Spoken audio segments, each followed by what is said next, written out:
number 2. Ayan, pakipasa po sa kanila.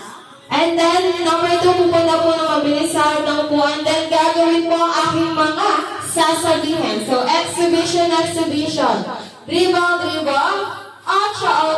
and spaghetti pababa. So, one more time. Exhibition, dribble, and spaghetti pababa.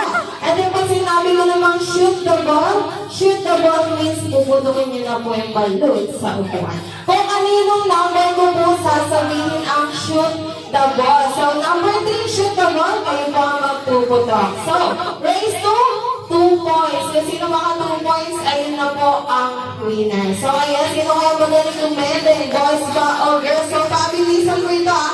May tanong lang po ako. Are you ready to play this game? Ready. Ready na si Kuya? How about si girls? Are you ready to play the game? Ready din. Okay, so the mock basketball game will begin in 3, 2, 1, go! Basketball to play in number 4. Number 4, dito po kay Sarah. Number 4. Ayan. Okay, exhibition. Dribble. Ocho.